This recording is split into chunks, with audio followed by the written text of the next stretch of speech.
July 7th, 2014, Monday of the 14th week in Ordinary Time.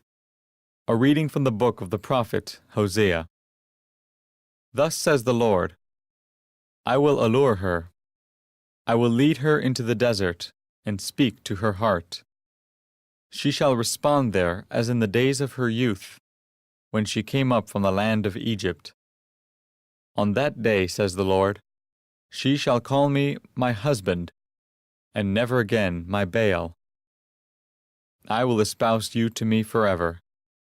I will espouse you in right and in justice, in love and in mercy. I will espouse you in fidelity, and you shall know the Lord. The word of the Lord. The Responsorial Psalm. The response is, The Lord is gracious and merciful.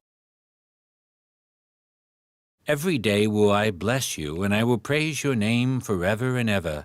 Great is the Lord and highly to be praised. His greatness is unsearchable. The Lord is gracious and merciful. Generation after generation praises your works and proclaims your might.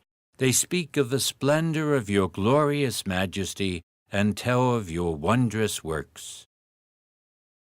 The Lord is gracious and merciful.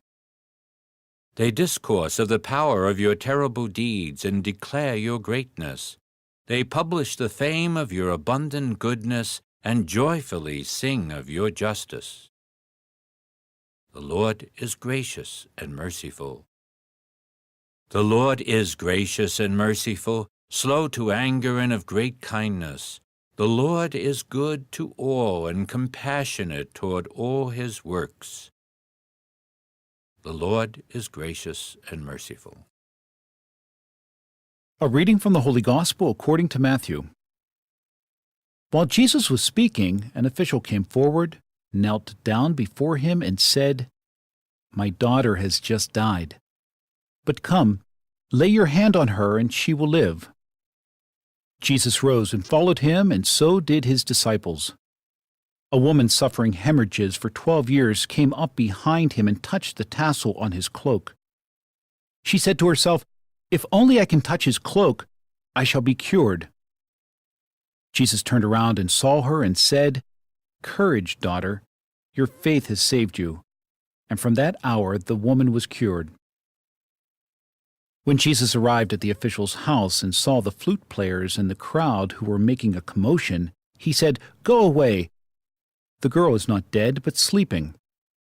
And they ridiculed him.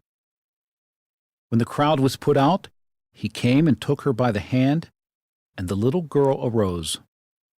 And news of this spread throughout all that land. The Gospel of the Lord.